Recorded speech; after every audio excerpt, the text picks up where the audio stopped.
Gold, trusted gold buyers. మీరు తాకట్టు పెట్టిన బంగారాన్ని విడిపించి ఈ రోజు ఉన్న మార్కెట్ ధరకు కొనబడను.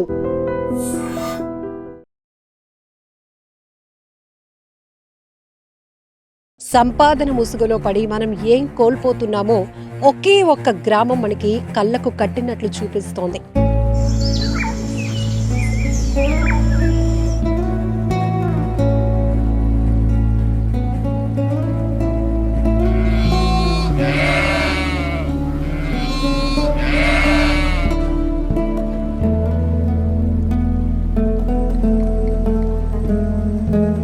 రెండు 2019 సంవత్సరంలో ఏర్పాటైన ఈ గ్రామం ఇప్పుడు 60 ఎకరాల విస్తీర్ణంలో ఎటు చూసినా కూడా మనకి ఆనాటి జీవన విధానం ఎలా ఉండేది ఇదంతా చెప్పే కన్నా ఇదంతా మీకు ఐ డ్రీమ్ ఛానల్లో చూపిస్తే బాగుంటుందని కూర్మ గ్రామానికి వచ్చేసాం. వైదిక గ్రామం.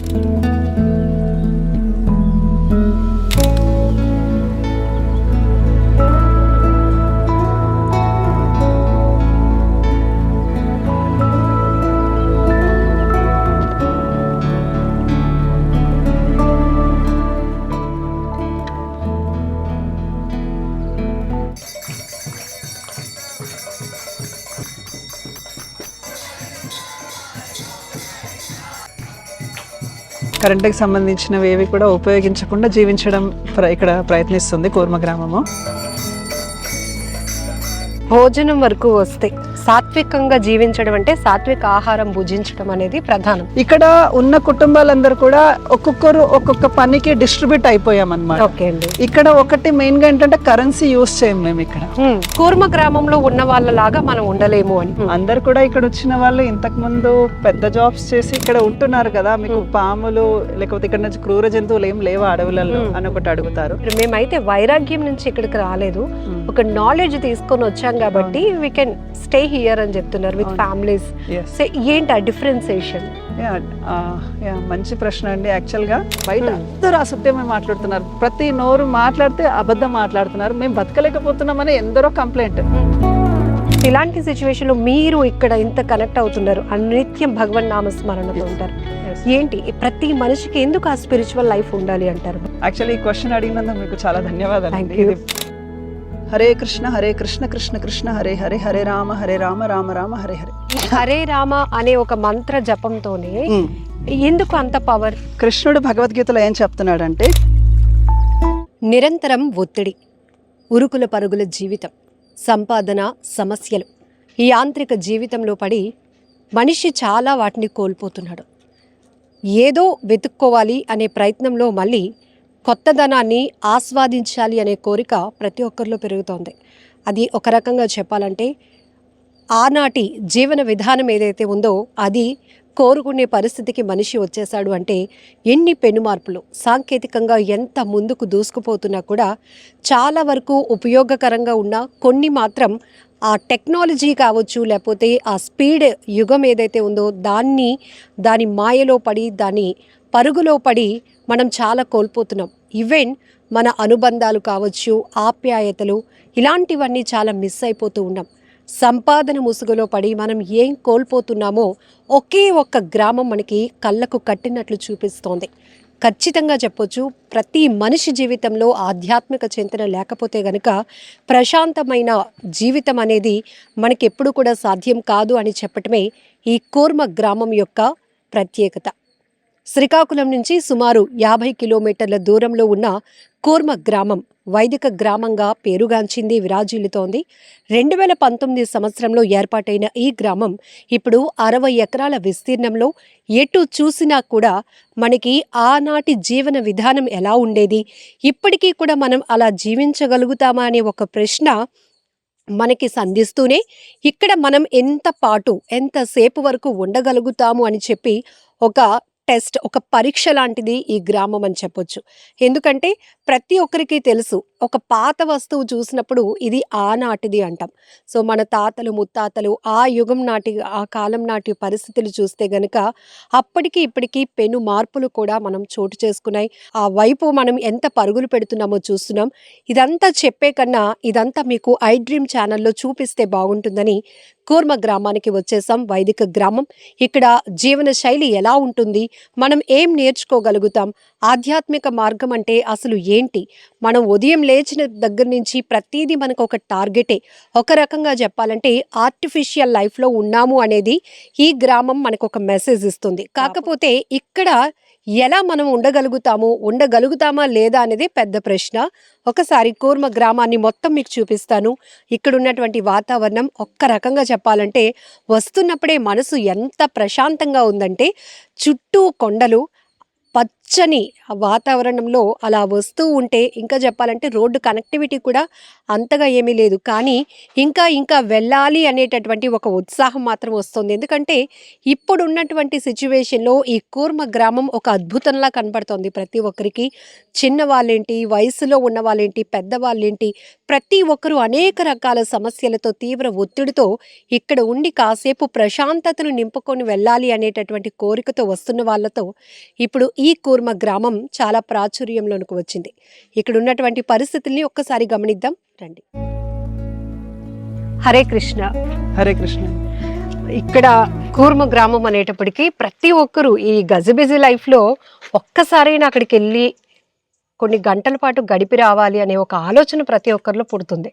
ఏంటి ఇక్కడ ప్రత్యేకత? అసలు ఉదయం లేచిన దగ్గర నుంచి ఒక డైలీ షెడ్యూల్ చెప్పండి. యాక్చువల్గా ఇక్కడ ప్రత్యేకత ఏంటంటే మన పూర్వ జీవన విధానం అండి ఇక్కడ. సో ఇక్కడ ఏదైతే దినచర్య ఉందో ఇక్కడ మనం కరెంట్కి సంబంధించినవి ఏవి కూడా ఉపయోగించకుండా జీవించడం ఇక్కడ ప్రయత్నిస్తుంది కూర్మ గ్రామము. సో సాధారణంగా సూర్యుడు ఉదయించినప్పటి నుంచి అస్తమించే వరకు పూర్వకాలంలో సూర్యుడి మీద ఆధారపడి జీవించేవారు అనమాట. ఈవెన్ వ్యవసాయానికి వెళ్ళినా ఉదయం 4 గంటలకు వెళ్ళిపోవడము, తర్వాత ఈవెన్ సాయంత్రం రాగానే 5-6 గంటలకే ముందే తినేయడం, భోజనం అయిపోయిన తర్వాత అందరూ ఒక దగ్గర కూర్చొని రామాయణము, మహాభారతం ఇలాంటి చిన్న చిన్న నాటక ప్రదర్శనలు చూడడము. సపోజ్ రామాయణం విన్నారనుకోండి, ఆ రాముడి గురించి అలా వినుకుంటూ అలా చర్చించుకుంటూ ఇంట్లో వెళ్ళి పడుకునేవారు అనమాట. సో అదే విధంగా ఇక్కడ కూడా ఏంటంటే ఉదయం 3:30కి అలా లేస్తాము. సపోజ్ 4 సభ్యులు ఉన్నారనుకోండి, ఫ్యామిలీ మెంబర్స్ అందరూ కూడా. ఇది మందిరం అండి. ఇప్పుడు ఇక్కడ నుంచి ఒక 600 మీటర్స్ దూరంలో కొన్ని కుటుంబాలు ఉన్నారు, ఇక్కడ కొందరు కుటుంబాలు ఉన్నారు. సో వాళ్ళు రావడానికి 10 మినిట్స్ టైం వేసుకోండి. ఎన్ని కుటుంబాలు అండి ఇక్కడ? మొత్తం 16 కుటుంబాలు. సో అక్కడ నుంచి ఇక్కడికి రావడం టైం పడుతుంది కాబట్టి అందరూ స్నానం చేసేసి మందిరంకి రావడానికి కనీసం 4:30 వరకు ఇక్కడికి వచ్చేస్తారు. 4:30కి మాది రెగ్యులర్ మంగళారతి షెడ్యూల్ ఉంటుందండి. మీరు ఇప్పుడు ప్రపంచవ్యాప్తంగా కూడా ఏ ఇస్కాన్ మందిరం చూసినా కూడా ఉదయం 4:30కి ప్రోగ్రామ్ స్టార్ట్ అవుతుంది. సో మేము అదే ట్రెడిషన్ ఫాలో అవుతాం కాబట్టి మాది కూడా ఉదయం 4:30కి ఉంటుంది. 5 to 6:30 యాక్చువల్గా హరే కృష్ణ మంత్ర జపం చేస్తాం అనమాట. మెయిన్గా ఈ హరే కృష్ణ మంత్ర జపం ఎందుకు చేస్తున్నామంటే, చూడండి అందరు వ్యక్తులందరూ కూడా ఆనందంగా ఉండడానికి ట్రై చేస్తున్నారు. ఈవెన్ వాళ్ళు మ్యారేజెస్ చేసుకుంటారు, నెక్స్ట్ పిల్లలకి జన్మనిస్తారు, నెక్స్ట్ ఉద్యోగం గురించి ప్రయత్నిస్తారు, ఏదైనా ఇల్లు కొనుక్కోవడం, ఇవన్నీ చేసేది మనిషి ఆనందంగా ఉండడానికే. కానీ వాస్తవంగా చెప్పాలంటే మన ఆనందం అనేది చాలా లిమిటెడ్గా ఉంది. మీరు చూసారా, ఇప్పుడు సపోజ్ ఒక మ్యారేజ్ చేసుకుంటారు, సపోజ్ 50 years కలిసి ఉంటారేమో, 60 years అగైన్ ఎవరో ఒకరు వదిలి వెళ్ళిపోతారు. Somehow he has to leave the body, శరీరం వదిలేయాలి. కానీ కృష్ణుడు ఏమంటున్నాడంటే, నాతోటి ఉన్న సంబంధం జీవుడికి ఎప్పటికీ ఉంటుంది, శాశ్వతంగా. సో నువ్వు ఆ యొక్క ఆనందాన్ని పొందడానికి ప్రయత్నించు, నా నామస్మరణ చెయ్యన్నాడు అనమాట. అందుకనే ఇక్కడ ఉన్న ఫ్యామిలీ మెంబర్స్ అందరు కూడా ఈ యొక్క హరే కృష్ణ మంత్రము జపం చేస్తాము. మొత్తం 108 బీడ్స్ ఉంటాయండి, పూసలు. ప్రతి పూస మీద హరే కృష్ణ కృష్ణ కృష్ణ హరే హరే, హరే రామ రామ రామ హరే హరే. దీంతో పాటు ఏంటంటే ఇప్పుడు మనం జీవించాలి, శరీరంని పోషించుకోవాలి కాబట్టి పూర్వము ఏదైతే వృత్తులు ఉండేవో సుమారు 300కి పైగా 300కు పైగా సంఖ్యలో వృత్తులు ఉండేవండి. ఒక వ్యక్తి గ్రామం నుంచి బయటికి పుట్టినప్పటి నుంచి చనిపోయే వారికి బయటికి వెళ్ళేవాడు కాదు. ఒకవేళ యాత్రలకు వెళ్ళిన పూర్వము ఒక ఎడ్ల బండిలో ఒక 2 నెలల రోజుల పాటు ఒక యాత్రకు వెళ్ళేవాళ్ళు, బృందావనం కానీ ద్వారక. సో అలా వెళ్ళి మిగతా టైంలో ఆ గ్రామంలోనే అన్ని వృత్తులు ఉండేవి. అంటే ఈవెన్ ఇప్పుడు తలనీలాలు, ఇప్పుడు నాది ఇక్కడ పెరిగిపోయింది, జనరల్గా ఇక్కడ సిస్టమ్ ప్రకారంగా వైష్ణవ పద్ధతి. సో తలనీలాలు తీయడానికి ఒకరు ఉండేవాళ్ళు, తర్వాత బట్టలు నేయడానికి ఒకరు, కుల వృత్తులు. యాక్చువల్గా ఇప్పుడు క్యాస్ట్ సిస్టమ్ అయిపోయింది. కానీ పూర్వం ఏంటంటే అందరూ ఎవరి పాత్ర వాళ్ళు సరిగ్గా చేసి ఒకరి మీద ఒకరు ఆధారపడుతూ జీవించేవాళ్ళు. అంటే ఇప్పుడు మందిరం ఊడ్చేవాళ్ళు, వ్యవసాయం చేసేవాళ్ళు, పూజారి, అందరం కూడా ఒకటే ఈక్వల్ స్టేటస్ లో భగవంతునికి సేవ చేస్తుంటాం. ఓకే, ఇక్కడ సో మార్నింగ్ ఇంకా 9 నుంచి 12:30 ఈ ప్రాంతం వరకు వ్యవసాయం చేస్తాం. మళ్ళీ ఈవినింగ్ 3 to 5 వ్యవసాయం చేస్తారు. అలానే అదొక్కటే కాదండి, పూర్వ వృత్తులన్నీ కూడా తీసుకొస్తున్నాం అన్నమాట. ఉదాహరణకి ఇప్పుడు కుండలు తయారు చేయడం, తర్వాత ఈవెన్ పిల్లలకి కర్రసాము నేర్పించామన్నమాట. ఇప్పుడు గురుకుల పిల్లలకి ఇవన్నీ కూడా కర్రసాము అంటే రేపు పొద్దున ఏదైనా అవసరం వచ్చింది ఫైట్ చేయడానికి, ఏదైనా ఇబ్బంది వచ్చింది, సో కర్రసాము ఇలాంటివి మార్షల్ ఆర్ట్స్ కూడా నేర్చుకుంటున్నారు. తర్వాత కార్పెంటర్ వర్క్, ఇక్కడ ఏదేది అవసరమో అన్ని కూడా తయారు చేసుకోవడానికి మేము ఇక్కడ ప్రయత్నిస్తున్నాం అన్నమాట. ఫుడ్ సిస్టమ్ అంటే భోజనం ఎలా ఉంటుంది ఇక్కడే మీరే అన్నీ కూడా పండించుకుని వండి, అలానే ఎవరైతే విజిటర్స్ వస్తారో వాళ్ళకి కూడా అదే ఆహారాన్ని ప్రసాదంగా మీరు అందిస్తూ ఉంటారు. ఏమేమి పంటలు పండిస్తూ ఉంటారు? ఓకే, యాక్చువల్గా ఇప్పుడు చూడండి, మనిషి జనరల్గా జీవించడానికైతే తనకు కంటి నిండా నిద్ర ఉండాలి, కడుపు నిండా భోజనం ఉండాలి, ఉండడానికి ఇల్లు ఉండాలి, వేసుకోవడానికి బట్టలు ఉండాలి, బేసిక్ నెసెసిటీస్ ఇవి. తర్వాత ఇవన్నీ ఎప్పుడైతే మనిషి ప్రశాంతంగా ఇవి గడుస్తాయో తను ఫ్యామిలీ తోటి కూడా ప్రశాంతంగా స్పెండ్ చేయగలుగుతాడు అనమాట. ఇప్పుడు ఈ 4 డిస్టర్బ్ అవుతున్నందుకే everyone is working in the house. అంటే ఇంట్లో అందరూ నలుగురు ఉద్యోగాలు చేస్తున్నారు. ఏదో కర్రీ పాయింట్ లో వెళ్ళి వండుకొని ఆ కూర తెచ్చుకుంటున్నారు, ఏదో ప్లేట్లలో ఆ ప్యాకెట్లలో నుంచి పోస్తున్నారు, తినుకుంటున్నారు, మొబైల్ చూసుకుంటూ పడుకుంటున్నారు. కానీ యాక్చువల్గా సిస్టమ్ ఈ విధంగా లేదనమాట. సిస్టమ్ ఎలా ఉంది అంటే, వ్యవసాయం చేసేవాళ్ళు, కూరగాయలు పండించేవారు ఒకరు ఉంటారు, ధాన్యం పండించేవాళ్ళు, నూనె గానుగా ఆడించే వాళ్ళు ఒకరు ఉంటారు, తర్వాత వేరుశనగలు పప్పులు వాళ్ళు పండించే వాళ్ళు సపరేట్. ఇక్కడ ఉన్న కుటుంబాలందరూ కూడా ఒక్కొక్కరు ఒక్కొక్క పనికి డిస్ట్రిబ్యూట్ అయిపోయాం అన్నమాట. ఇక్కడ ఒకటి మెయిన్ గా ఏంటంటే కరెన్సీ యూజ్ చేయం మేము ఇక్కడ మీరు మన చిన్నప్పుడు సోషల్లో చదువుకున్నాము, ఎట్లా అంటే బార్టర్ సిస్టమ్ అని విన్నాం, మార్పిడి, వస్తు మార్పిడి. ఆ జీవన విధానమే ఇక్కడ మేము అమలు పరుస్తాం అన్నమాట. అంటే ఇప్పుడు ఏదైనా మనకి కావాలి అంటే డబ్బు పెట్టి కొనే పరిస్థితి ఉండదు, లేదు.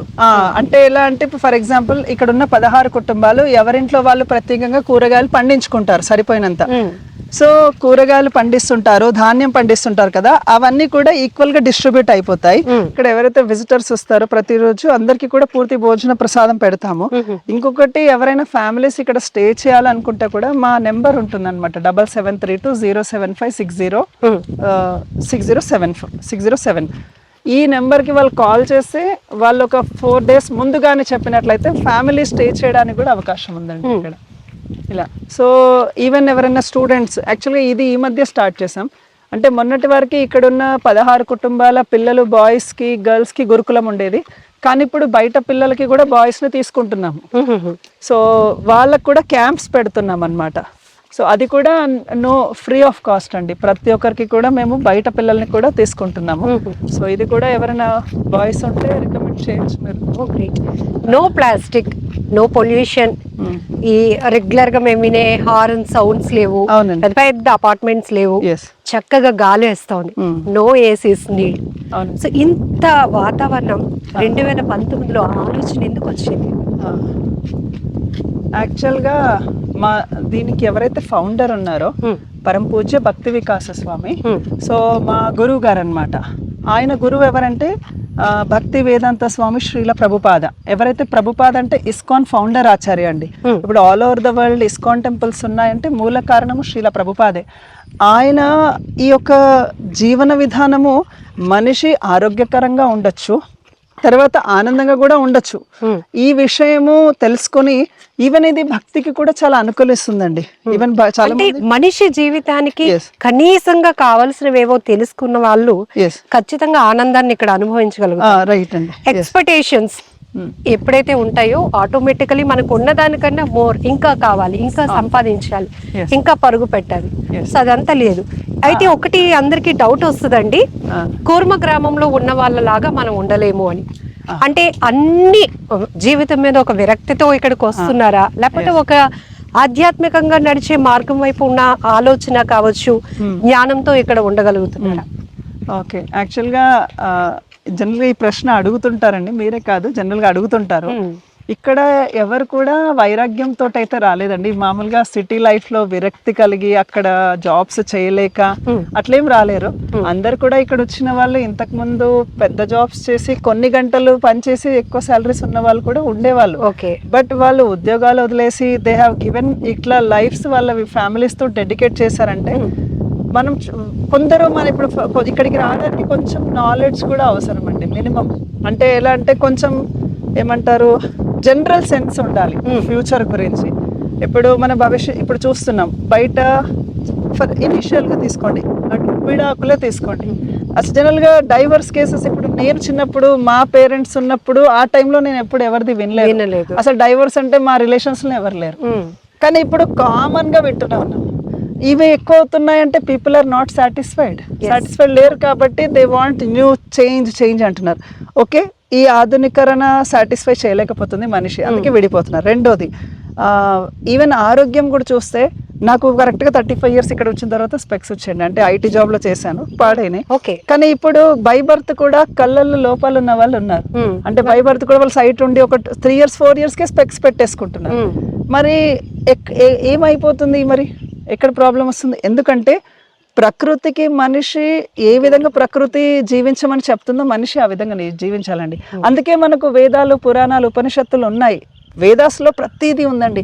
భూమిని ఎట్లా ఉపయోగించాలి. ఈవెన్ పైథాగరస్ థీరం అని ఉంది కదండి, ఇది టాన్ థీటా కాస్ థీటా అంటారు. ఈ పైథాగరస్ థీరం కూడా కనుక్కున్నది వ్యాస మహర్షినే. దాన్ని సులభ సూత్ర అని వ్యాస మహర్షి ఎప్పుడో చెప్పారు. అది సింప్లీ అదొక ఇతను ఫైండ్ అవుట్ చేసి అది ఇచ్చాడు, అంతేకాని వ్యాస మహర్షి ఈజ్ అ బిగ్ సైంటిస్ట్.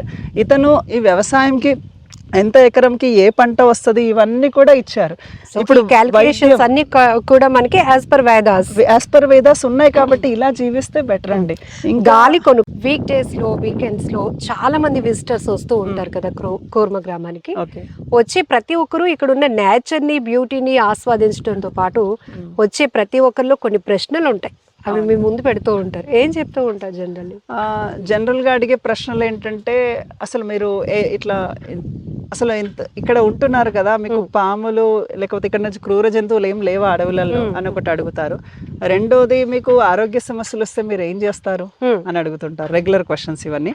మూడోది ఏంటంటే, మీకు ఫ్యూచర్లో బయటికి వెళ్ళాలనిపిస్తే, పిల్లలకు ఒకవేళ బయటికి వెళ్ళాలనిపిస్తే మరి వాళ్ళ ఫ్యూచర్ ఎట్లా, మీకు బయట ప్రపంచంతో సంబంధం లేదు కదా, ఎలా జీవిస్తారు వాళ్ళు అని అడుగుతారు అన్నమాట.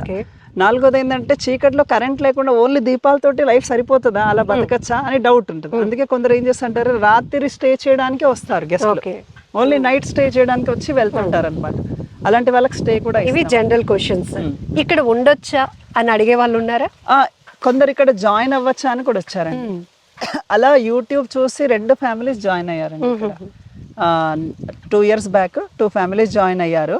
జస్ట్ ఏం లేదు, బిలో 35 years లో హస్బెండ్ వైఫ్ వాళ్ళ పేరెంట్స్ తో పాటు జాయిన్ అయిపోతే మేము హౌస్ అన్ని అరేంజ్ చేయగలుగుతాం. విత్ ఫ్యామిలీ అయితే తీసుకుంటాం. లేదా సింగిల్ జెంట్స్ వచ్చి they can stay as a student, as a brahmachari they can stay, student gents కి అన్నమాట. ఇలా మేము అవకాశం అయితే ఇస్తున్నాం. తర్వాత ఎవరైనా జస్ట్ 2-3 days కి స్టే చేయాలంటే హ్యాపీ, వెల్కమ్, ఎవరైనా వెల్కమ్ అండి, రావచ్చు. ఎస్. ఇప్పుడు ఇంత ఆధునికంగా మనం టెక్నాలజీతో వెళ్తున్నాం కదా, ఇలాంటి పరిస్థితుల్లో కూడా పాతకాలపు ప్రాచీన జీవన విధానం అనేటప్పటికి ఎట్లా సాధ్యం అనే ఒక క్వశ్చన్ ప్రతి ఒక్కరిలో కనిపిస్తూ ఉంటుంది. సో ఇది ఎట్లా అంటే మీరు ఏం చెప్తారు అంటే, ఇందాక చెప్పారు మేమైతే వైరాగ్యం నుంచి ఇక్కడికి రాలేదు, ఒక నాలెడ్జ్ తీసుకొని వచ్చాం కాబట్టి వీ కెన్ స్టే హియర్ అని చెప్తున్నారు విత్ ఫ్యామిలీస్. సో ఏంటి ఆ డిఫరెన్సియేషన్? మంచి ప్రశ్న అండి. యాక్చువల్గా ఇప్పుడు చూడండి, కరోనా వచ్చిన టైమే ఉంది. ఉదాహరణకి కరోనా వచ్చినప్పుడు వేరే కంట్రీస్ మన దేశంలో ఉన్న ఆవుల గోమూత్రం కొనుక్కున్నారంట, పేటెంట్షిప్ కూడా కొందరు తీసుకున్నారంట. తులసి చెట్టుకి కూడా పేటెంట్షిప్ తీసుకుంటున్నారంట బయట దేశాల వాళ్ళు. అంటే యాక్చువల్గా మన పూర్వ నాగరికత వాళ్ళకి ఎలా ఉంటుందంటే, ఉదాహరణకి ఒక ఇల్లు ఉంది, మీకు నాన్న వాళ్ళ నాన్నమ్మ ఉంటారు కదండి, పూర్వం నాన్నమ్మలు ఉండేవాళ్ళు, ఇంకా వాళ్ళ అమ్మ కూడా ఉండేవాళ్ళు. 5 generations ఉండే వాళ్ళు. ఇంట్లో ఎవరికైనా మనవాడికి చిన్న దగ్గు వచ్చింది, దగ్గు జలుబు ఏదైనా వచ్చింది, ఇప్పుడు ఆధునిక సమాజం వల్ల ఏం చేస్తారు, జనరల్ గా చిల్డ్రన్స్ టానిక్స్ పోస్తారు, లేదా డాక్టర్స్ దగ్గరికి వెళ్ళిపోతారు. చిల్డ్రన్స్ డాక్టర్ దగ్గర లైన్ చూస్తారు ఎప్పుడైనా, చాలా లైన్ ప్రతిరోజు. కానీ పూర్వం ఏంటంటే, ఈ పెద్దవాళ్ళు ఏదో చెట్టు ఏదో ఆకు తీసుకొచ్చి నోరి ముక్కులలో పోసేవాళ్ళు, తగ్గిపోయేది. అసలు 1 రూపీ ఖర్చు పెట్టకుండా పెద్ద పెద్ద రోగాలు తగ్గిపోయేవండి. కానీ ఇప్పుడు మరి ఎందుకు ఇంత ఇన్వెస్ట్ చేస్తున్నారు హెల్త్ మీద? ఎందుకు అయినా బాగుండట్లేదు ఎందుకు? రెండోది పూర్వం ఎట్లా అంటే they use to sleep early, they use to get up early. కానీ ఇప్పుడు 2 o'clock 3 o'clock పడుకుంటున్నారు, 9 o'clock 10 o'clock లేస్తున్నారు. అంటే యాక్చువల్గా సూర్యుడు ఎట్లా అయితే కరెక్ట్గా టైమింగ్ మెయింటైన్ చేస్తే దానికి కరెక్ట్గా రివర్స్ మెయింటైన్ చేస్తున్నారు. దీనివల్ల ఆయువు తగ్గిపోతుంటుంది. నేను కూడా అలానే వర్క్ చేశానండి, నేను ఏదో గొప్ప చెప్పట్లేదు, అలానే ఉన్నాను. అంటే నేచర్ కి నెగిటివ్ గా మనం పని చేస్తున్నాం ఇప్పుడు అంటే మీరు అంటే ఉన్నటారు, నేను కూడా పని చేశానండి, అందుకనే ఇవన్నీ అర్థం చేసుకున్నాను. రెండోది ఇప్పుడు చూస్తారు కదండి, ఇప్పుడు మామూలుగా గర్ల్స్ అండ్ బాయ్స్ కూడా కాలేజ్ డేస్ లో కూడా అంటే చాలా ఫ్రీ మిక్సింగ్ ఎక్కువైపోయింది, ఫ్రీ మింగ్లింగ్ చాలా ఎక్కువైపోయింది. వాళ్ళు వేసే దుస్తులు కూడా అంత కల్చర్డ్గా ఏం లేదు, బాయ్స్ అయినా గర్ల్స్ అయినా కూడా. యాక్చువల్గా మనకి ఎప్పుడైతే దుస్తుల నుంచి మన ఆలోచనల నుంచి ఎప్పుడైతే పవిత్రంగా ఉంటుందో అప్పటి వరకు కూడా ఈ భూమి మీద వర్షాలు పడతాయండి. మానవుడు కానీ పవిత్రత మిస్ అయిపోయాడు అనుకోండి, ఈ ప్రకృతి అతని మీద రివెంజ్ ఆటోమేటిక్ గా తీర్చుకుంటుంది. ఇప్పటికే చాలా చూస్తున్నాం కదా, ఫ్లాష్ ఫ్లడ్స్ చూస్తున్నారు కదా, ఇవన్నీ ఏంటంటే అందుకనే ఉమెన్ అండ్ మెన్ శాస్త్రం ఏం చెప్తుందంటే till they get married the women and man should be always little bit distance maintain చేయాలని శాస్త్రం చెప్తుంది. కానీ ఇది ఆధునిక సమాజం ఒప్పుకోవట్లేదు. ఈవెన్ ట్రాన్స్జెండర్ అని అవయవాలు మార్చుకుంటున్నారు. తర్వాత ఇంకా చూస్తున్నాం కదా, అబార్షన్ కేసెస్ కూడా విపరీతంగా అయిపోతున్నాయి. తర్వాత వచ్చే ఎడ్యుకేషన్ సిస్టంలో కూడా అంత నాణ్యత పోయింది. అంటే ఈవెన్ మామూలుగా రామాయణం, చాణక్యుడి నీతి, ఇప్పుడు ఫర్ ఎగ్జాంపుల్ మీరు చిన్నప్పుడు, నేను చిన్నప్పుడు కూడా సుమతి శతకం, దాశరథి శతకం ఉండేవి. ఇప్పుడు ఆ శతకాలు లేవు. వినదగున ఎవరు చెప్పినా వినంతనే వేగపడక, ఇలాంటి పదాలు లేవు ఇప్పుడు. వాళ్ళకి తెలుగు కూడా పలకడానికి రావట్లేదు ఎగ్జాంపుల్. తర్వాత రెండవది ఈవెన్ మూవీస్ కూడా చూస్తే అంత ధార్మికం వదిలేయండి, మినిమం వ్యావహారికంగా కూడా అంత పవిత్రంగా ఏం కనిపించట్లేదు అనమాట.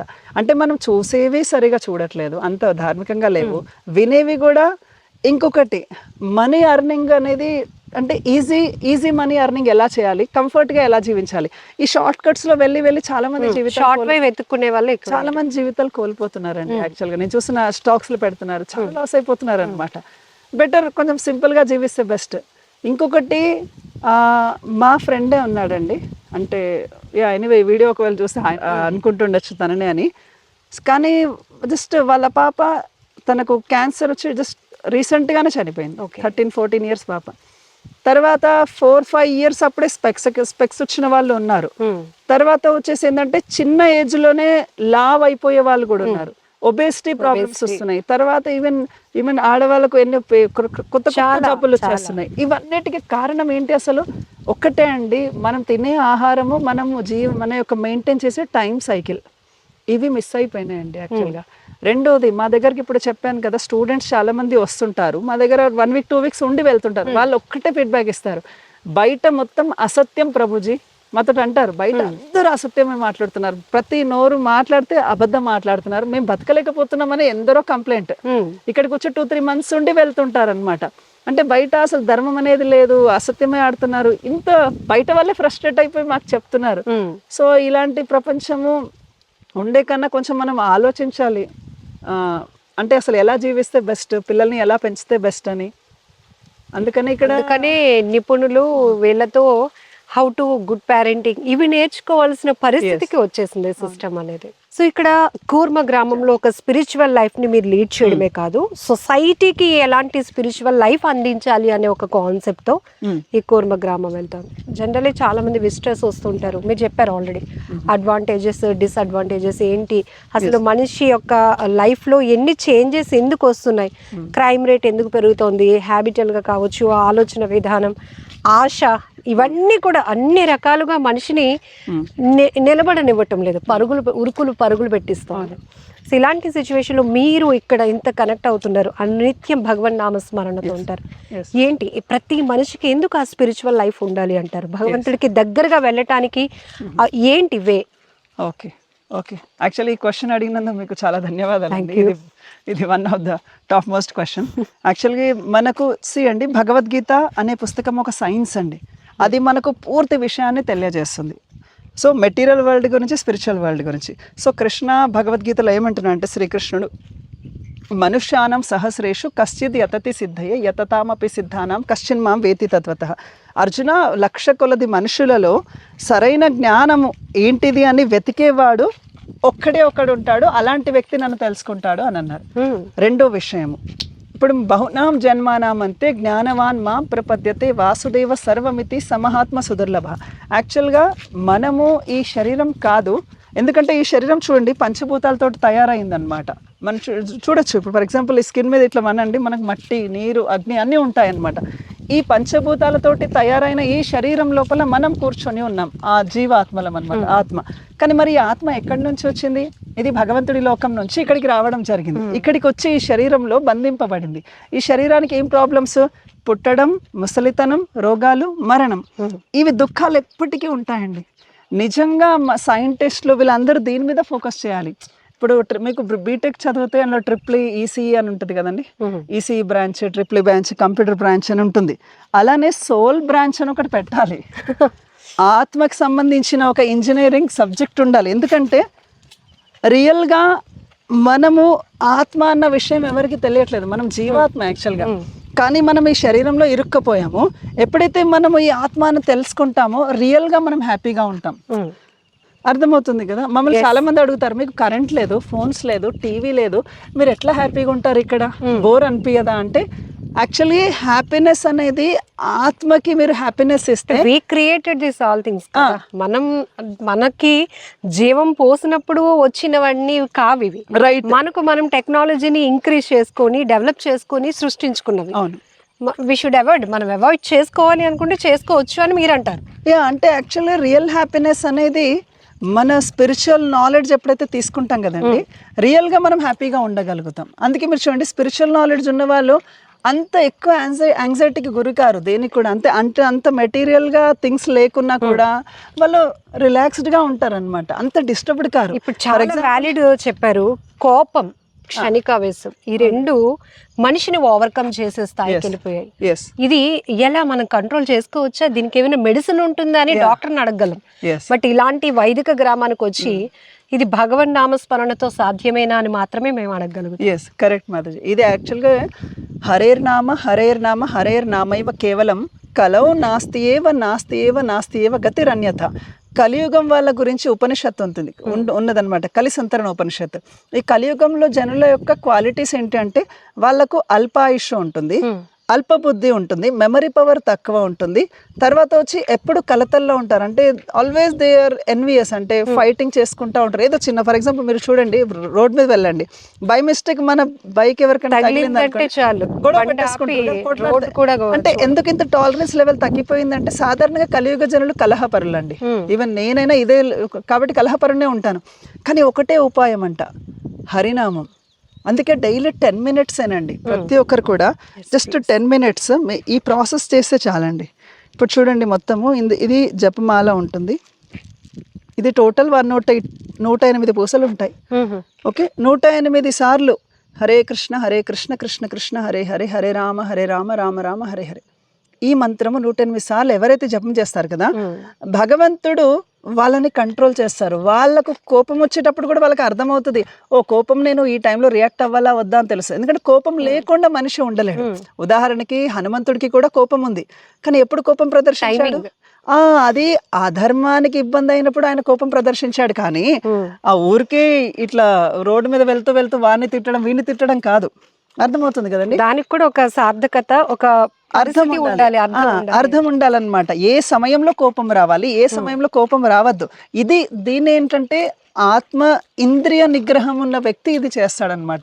అందుకని ఈ నామము ఆ ఇంద్రియ నిగ్రహం అనేది చేస్తుందండి. అందుకని భగవంతుడు చాలా ఈజీ ప్రాసెస్ ఇచ్చాడండి కలియుగ జనులకి. యువర్ సింపుల్ పీపుల్, మీకు సింపుల్ మంత్ర హరే కృష్ణ కృష్ణ కృష్ణ హరే హరే, హరే రామ రామ రామ హరే హరే. ఈ మంత్ర చేస్తే సరిపోతుంది అన్నారు. అందరూ ఇది చేయొచ్చండి, దీనికి ఏ రూల్స్ లేవు, ఒక పర్టికులర్ టైం లేదు, ఈ టైంలో చేయాలని, ఏ ఏజ్ నుంచి చేయాలని లేదు. స్త్రీలు చేయొచ్చా, పురుషులు చేయొచ్చా, ఎవరు లేరు. ఎవరైనా ఈ మంత్రం చెప్తే మైండ్ ఆటోమేటిక్గా రిలాక్స్ అయిపోతుందండి. ఇది చేయొచ్చు. కొన్ని కోట్లాది మంది దేవతలు కలిగినటువంటి మన భారతదేశం అంటూ హిందువులు అనేటప్పటికీ ఒక్కొక్క దేవుణ్ణి పూజిస్తారు. కానీ ఎందుకు ఈ హరే రామ అనే ఒక మంత్ర జపంతోనే ఎందుకు అంత పవర్, ఎందుకు అంత ఇంద్రియ జ్ఞానాలను కూడా కంట్రోల్ చేసేటటువంటి శక్తి? అసలు మంచి క్వశ్చన్లు అడుగుతున్నారండి. కృష్ణుడు భగవద్గీతలో ఏం చెప్తున్నాడంటే, కామైస్తైసైర్ అపహృత జ్ఞాన ప్రపద్యంతే అన్య దేవత అంటే కృష్ణుడు ఏం చెప్తున్నాడంటే ఇక్కడ జీవుడు ఎప్పుడైతే భౌతిక కోరికలతోటి తను డిస్టర్బ్ అయ్యేటప్పుడు తను ఆ కోరిక తీర్చుకోవడానికి పలానా దేవతకి వెళ్ళి అర్చిస్తాడు. ఉదాహరణకి ఇప్పుడు వివాహం జరగట్లేదు, సో పార్వతీదేవిని అర్చిస్తే వివాహం జరుగుతుంది. తర్వాత పలానా ఆరోగ్యం బాగాలేదు, సూర్యుడు యొక్క నామ స్మరణ చేస్తే ఆరోగ్యం బాగుంటుంది. ఇలా ఒక్కొక్క ప్రాబ్లంకి ఒక్కొక్క దేవత ఉన్నారనమాట మనకు. అందుకనే భారతదేశంలో 8 మంది దేవతలు ఉన్నారు. కానీ కృష్ణుడు ఏమంటున్నాడంటే మత్త పరతరం నాణ్యాత్ కించిదస్తి ధనంజయ మై సర్వమిదం ప్రోతం సూత్రీమణి గణాయవ. అర్జున, ఈ యొక్క జీవుల యొక్క కోరికలు తీర్చడానికి నేను పలానా దేవతల్ని సృష్టించాను. కానీ దేవతలు సైతం కూడా జన్మ మృత్యువు ముసలితనం వ్యాధి ఎవరిని కూడా తప్పించలేరు. ఈవెన్ దేవతలు సైతం మీకు ఈ యొక్క జన్మ మృత్యు చక్రం నుంచి తప్పించలేరు. ఎందుకంటే వాళ్ళు నా చేత సృష్టింపబడ్డారు, వాళ్ళకు కూడా ఈ పరిమితులు ఉన్నాయి. కాబట్టి మీరు నన్ను శరణు పొందినట్లయితే ఈ లైఫ్లో ఉన్నంత కాలం మీరు హ్యాపీగా ఉంటారు, ఫస్ట్ థింగ్. రెండోది, at the end of the life you will not take the rebirth. యాక్చువల్గా చాలా మందికి కర్మఫలం అనేది మనుషులే కాదు దేవతలు కూడా, అందరు కూడా కర్మఫలం అనేది అనుభవిస్తారండి, ఎవరైనా కూడా. కానీ కృష్ణుడు ఏం చెప్తున్నాడంటే మాముపేత్యాతు కౌంతేయ పునర్జన్మన విద్యతే. అంటే ఎవరైతే శ్రీకృష్ణుడు ఇచ్చిన ఈ నాలెడ్జ్ పూర్తిగా అర్థం చేసుకొని, ఫిలాసాఫికల్ అర్థం చేసుకోవాలండి. ఎట్లా అంటే కొందరు ఉంటారు సెంటిమెంటల్గా ఉంటారనమాట. భక్తి అనేది సెంటిమెంటల్ కాదు, ఇట్ ఈస్ వెరీ ఫిలాసాఫికల్ అనమాట. ఏది కరెక్ట్, ఏది రాంగ్, ఇది ఎందుకు చేయొద్దు. ఇప్పుడు మీరు అడిగారు క్వశ్చన్, 8 మంది ఇండియాలో 8 దేవతలు ఉన్నారు కదా, మరి మీరు ఎందుకు స్పెసిఫిక్గా ఇలా ఎంక్వైరీ చేయాలి? This is knowledge. సో అందుకనే కృష్ణుడు భగవద్గీత ఇచ్చాడు అనమాట. సో కృష్ణుడు ఏం చెప్తున్నాడంటే యూ వర్షిప్ దేవతాస్, అందరు దేవతల్ని వర్షిప్, నో ప్రాబ్లం. కానీ జన్మ మృత్యు చక్రం నుంచి మళ్ళీ పునర్జన్మ లేకుండా ఉండాలి అంటే అల్టిమేట్గా ఏదో జన్మలో నన్ను పొందాల్సిందే, అదేదో ఇదే జన్మలో నా దగ్గరికి పొందు. అండ్ వన్ మోర్ థింగ్, దేవతలు ఏదైతే నీ కోరికలు తీరుస్తారో సేమ్ థింగ్ నేను కూడా తీరుస్తాను. ఎందుకంటే ఆ దేవతలు ఆ కోరికలు మీకు తీరుస్తున్నారు కదా, అది నా శాంక్షన్ తోటే వాళ్ళు తీరుస్తున్నారు. అర్థమవుతుంది కదా. ఒక శ్లోకంలో కృష్ణుడు చెప్తున్నారు, దేవతలు జీవుల యొక్క కోరికలు తీరుస్తున్నారు, but through my permission only they are sanctioning you. That means I'm giving the permission indirectly through the దేవతాస్. నీ కోరిక తీరుతుంది కానీ దేవతల ద్వారా నేనే తీరుస్తున్నాను. అదేదో నువ్వు డైరెక్ట్ నన్ను శరణు పొందు, నీకు జన్మ మృత్యు నుంచి బయటికి వెళ్ళిపోతావు. ప్లస్ జీవుడు ఈ భౌతిక జగత్తులో చూడండి, ఒక కంట్రీ ఇప్పుడు అందరూ హ్యాపీగా ఉన్నారనుకోండి, సపోజ్ ఎవరో ఒక్కరు ఉంటారు, వాడు ఒక దేశం మీద బాంబు వేస్తాడు, ఆ దేశం అందరూ మళ్ళీ బాంబు, ఇట్లా జీవులు ఈ ఫైట్ చేస్తూనే ఉంటారండి. ఇదే కృష్ణుడు చెప్తున్నాడు. ఇప్పుడు గ్రంథాలయంలో ఏముంటాయి చెప్పండి, మామూలుగా బుక్స్. ఓకే, దేవాలయంలో దేవతలు ఉంటారు, హిమాలయంలో మంచు ఉంటుంది. కృష్ణుడు ఈ సృష్టి చేసేటప్పుడు ఈ అర్జునుడికి చెప్తున్నాడు, ఈ సృష్టిలో ఇది ఎటువంటిది అంటే దుఃఖాలయం అని చెప్పాడండి. దుఃఖాలయము అంటే అన్ని సమస్యలే ఉంటాయని చెప్తున్నాడు. You should come out of this world అని చెప్తున్నాడు Krishna. So our intelligence should be used to go. అంటే ఆధ్యాత్మిక మార్గం అనేది మనల్ని సమస్యల నుంచి బయట పెట్టేది కాదు, దాని నుంచి మనం ఎలా బయటపడగలము అనే నాలెడ్జ్ మనకి ఇస్తుంది. ఆధ్యాత్మికం అనేది ఇంటెలిజెన్స్ అండి. దానికి సమస్యలు లేవు అని ఎక్కడ ఏ భగవంతుడు చెప్పలేదు. సమస్య ఎలా ఎదుర్కోవాలి, దాని నుంచి ఎలా బయటపడాలి. The main problem is repeated birth and death అండి. ఇప్పుడు ఎవరైతే రిచ్ పర్సన్స్ ఉన్నారో, పూర్ పర్సన్స్ ఉన్నారో, ఈ జన్మలో తాత్కాలికంగా వాళ్ళు జన్మ తీసుకున్నా అగైన్ హ్యాస్ పర్ హిస్ కర్మ, అతని కర్మ ప్రకారంగా అతను మళ్ళీ జన్మలో ఒక మానవునిలాగా పుట్టొచ్చు, జంతువులాగా పుట్టొచ్చు, రిచ్ పర్సన్ లాగా పుట్టొచ్చు. ప్రతి మనిషికి పునర్జన్మ అనేది ఉంటుంది. పునర్జన్మ అనేది కన్ఫర్మ్ గా ఉంటుందండి. ఎందుకంటే జీవుడు చేసే కర్మకి result simple. For every action there is equal and opposite reaction అని అంటారు కదా. ఈ యాక్షన్ ఎప్పుడు చేయకుండా ఉంటాడు చెప్పండి మనిషి? ఏదో ఒక యాక్షన్ చేస్తుంటాడు, దానికి రియాక్షన్ ఉంటుందా? ఇలా కంటిన్యూ అవుతూనే ఉంటుంది. ఇది నల్లిఫై అంటే ఇది జీరో చేయడానికి కృష్ణుడు తప్ప ఎవరు చేయలేరండి. ఇది భగవద్గీత యొక్క సారాంశం. జీవుడు కర్మబంధం నుంచి బయటపడనంత వరకు తను repeated birth and death face చేయాల్సిందే. మానవ జన్మ పొందొచ్చు, ఏ జన్మైనా పొందొచ్చు, దట్ ఈస్ అ రిస్క్. అదే కృష్ణుడు చెప్తున్నాడు, డోంట్ టేక్ రిస్క్. ఈ మానవ జన్మ పొందిన తర్వాత you be happy with your family, but chant my name, నా నామ స్మరించు, నీకేం బాధ అవుతుంది స్మరించు, నా దగ్గరికి వచ్చేస్తామని చెప్తున్నాడు అంతే.